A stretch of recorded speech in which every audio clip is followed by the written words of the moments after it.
Hi, my dear students. I hope that everything is okay with you. Today we're going to study one of my favorite philosophers, and I'm really excited about that because, well, we're going to study Michel Foucault. And first of all, Foucault thought is really complex, okay? We're going to see a lot of things, but this is my interpretation and this is my critical reading of him, okay?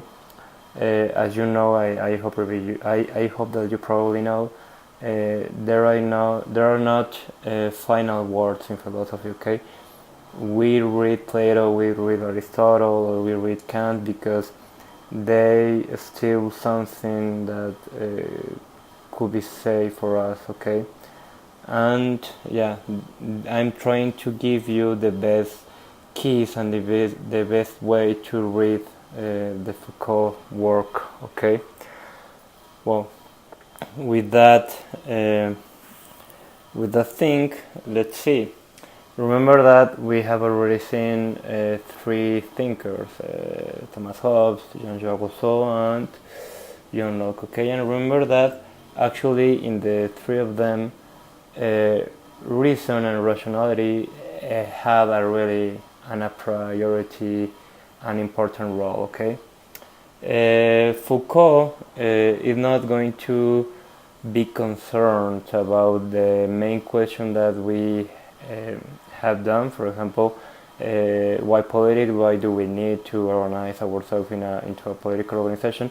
Foucault assumes that, okay, and well, we can see three. We can see that not there are no stages, but we can see 3 points of view. For example, we got knowledge, power, and order, and if you have, for example, a treatment with rationality with these concepts, knowledge turns into classification, power becomes marginalization, and finally order becomes systemized control. Okay, in other words, this part of the diagram is what you get if the rationality is acting in the knowledge, in the power, in the order of the society. Okay, but it's not it's not an if. Okay, that actually happens. Okay, it's not that, oh, what will happen if rationality acts in our society and in our life. No, rationality is always happening, and the ways or forms that rationality acquires are, for example, the law, the science, the system itself. Okay, so in this sense, we are going to see a lot of points, and we're going to try to relate them. We got, for example, the power. Trying to define what is power into Foucault's vision and Foucault's philosophy, it's kind of hard because the power is a concept that is always, getting into the Foucault's work in a really, really few ways, and yeah, in a superficial way. Power could be understood as the capacity to intervene, and modify the reality. Okay, but what is reality and what is power? And in that sense, how power works is something really complicated to understand. It's so hard and so tough to get in. Okay, but yeah, in a really few words, we can say that power is that capacity of intervene and modify the reality. Okay, so any power or the power itself needs discourses and needs social practices. This is like the thing that we get of the power. Okay, every discourse and any social practice has power on them. Okay, and for example, in that sense, in every discourses and in any social practice, we have power relations, and this is related with the discourses and social practice. Okay, as you can see, power is surrounding all this schema. Okay, power, if we can say a metaphor power is like breathing, okay? That is a bad metaphor, but it's like you don't realize that you're breathing, okay? You are unconscious about that. Power is in a similar way, you know? Power is in everywhere, surrounding everything, and you don't notice that power is over there, okay? So, these discourses and social practices implies power relations and also the system values. We're going to see that in a few moments.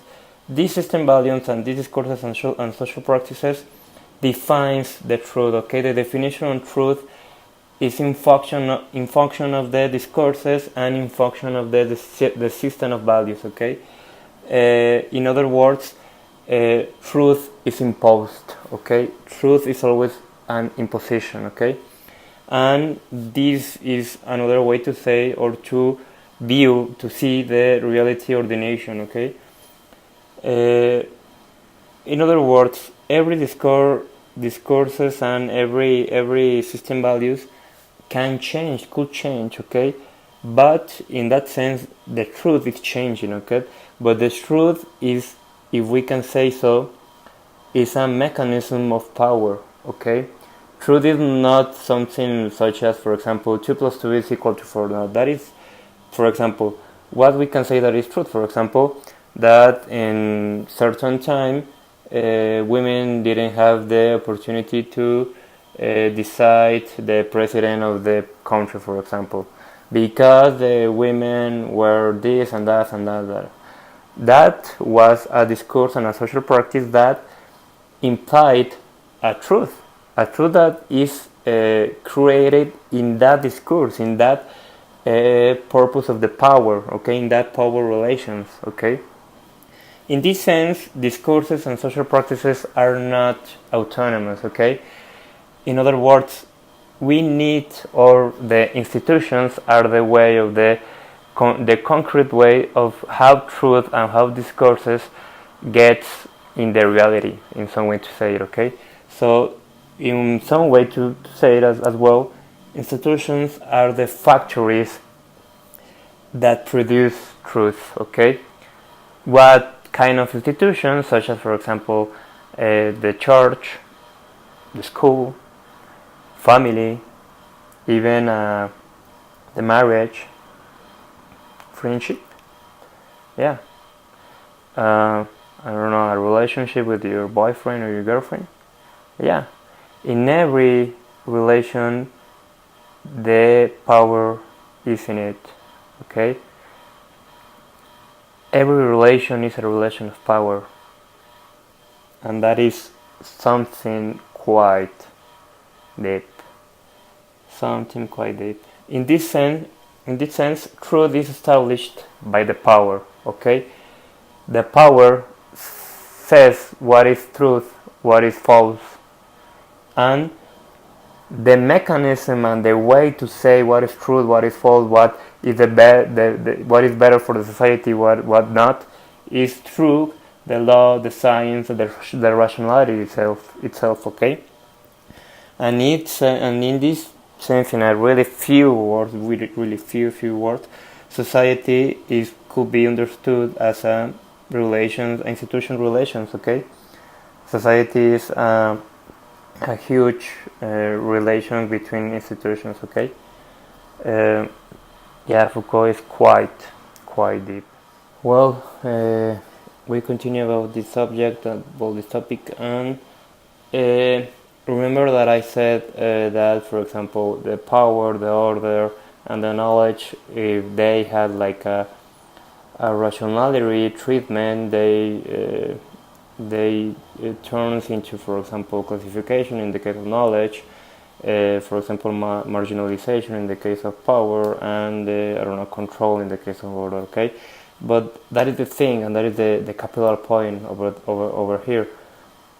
That presupposes that there is something that is being controlled, and there is something that is being, classified by the reason and the rationality, okay? What is that? According to Foucault, we have this example: madness, sexuality, sickness and Foucault talks about, for example, the lepers. The lepers is the leprosos, poor, and the prisoners and the criminals. Okay, this I don't know how to say it. This is like the reverse of the coin. Okay, that is the resistance to rationality, to reason. Okay, for example, think about a mad person. Okay, madness. The mad person is not a rational person. Okay, is the opposite thing of the rush of what is reasonable. Okay, and is the resistance is that the things that are actually, that are fighting against these mechanisms of power, mechanisms of science, of knowledge, of rationality itself. Okay, so in this sense, rationality, as I said, that have phases such as, for example, the science, the system, the law, has the cure, and cure is in quotation marks because that presupposes that the reason, the rationality is humanizing, that reason humanizes us, okay? And humanizes also in quotation marks. Why? Because it's like when, for example, the doctor says that when the doctors say that they got the cure for the sickness, or the police got the cure for the criminals or the prisoners, or I don't know, okay, or the psychiatrists had the cure for madness, for example, okay. The cure, they make them more humans, okay, or they actually make them humans, but that is a lie, okay, because that is according to the reason parameters, to the science parameters, and in that sense, rationality is not humanizing, is reifying. It reifies or objectifies. Okay, reify like cosificar, objetivar. I'd rather objectify. Okay, we are going to use more objectify because reify, I don't know. I think objectify could be better. And in this schema, this implies control and normalization. Okay, ask yourself what is normal. Okay, what is normal to get married and have kids? What is normal? I don't know. A man and a woman are not a man with a man, or a woman with a woman. Think about why, for example, why is, for example, for Nazism, why is better to have white skin rather than a black skin, or to be Jewish, I don't know. What is normal? Okay, normalization. What is normal is established by the reason, by the rationality, okay? By, in other words, power, by the mechanisms or power. Okay, so there is no humanization into this schema without control, and that is the critic of Foucault. Okay, Foucault is criticizing this part, and well, he's criticizing all the system. Okay, and criticizing and describing it. Okay, he's making a description of it. So we can now see what is the biopower. Okay, the biopower is the control of the dangerous body, or is the dangerous body administration, or the administration of life. Remember the Thomas Hobbes sovereign. The Thomas Hobbes sovereign had the power over, for example, with death. The sovereign is capable to kill any subject that wouldn't want to be under the social contract.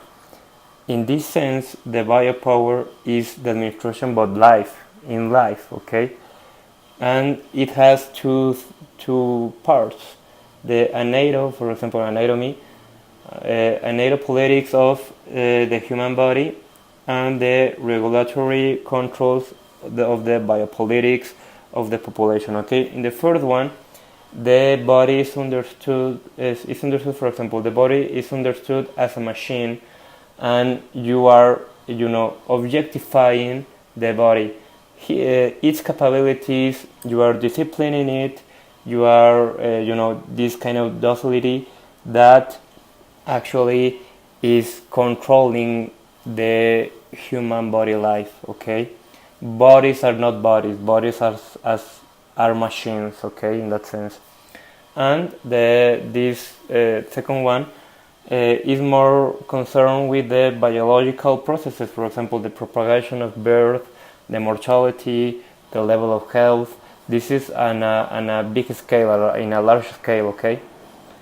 And I can introduce another Foucault concept, that is the microphysics of power. The microphysics of power imply that if you can control the minimum, you can control at a large scale. For example, if you can control one body, and you are really good at that, you can control all the population, for example. Okay, and well, I don't want to make a huge video.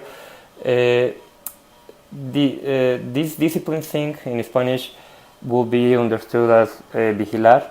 Foucault got a really famous book that is called Vigilar y Castigar. Discipline and punishment will be the translation. And in this sense, the panopticon is, for example, try to search into the web what is a panopticon, okay? It's kind of a tower which you can see all the places where prisoners are, okay? And you can see everything. You have control of everything they got. It's kind of related with this and related with that, okay? And with a lot of things. And the subdue of the body and the birth of the prison, okay? This is related with the control and the normalization and all these things. As you can see, this schema is really related with all the concepts. And one little and a final reflection: we don't have the power. It's not that, for example, the politics have the governors and the president and all the that people that we don't like that much. It's not that they have the power. For the contrary, power has us, okay? Power possesses us, okay? And we can talk about that during the class. Hope that you like Foucault. Is really, really, I really like Foucault a lot. And well, this is, for example, the book that you're going to read. Well, 1-2 pages of the book, of a little pages of what is power, okay? Of the role of the power. And well, see you. Any questions? Please tell me. Take care.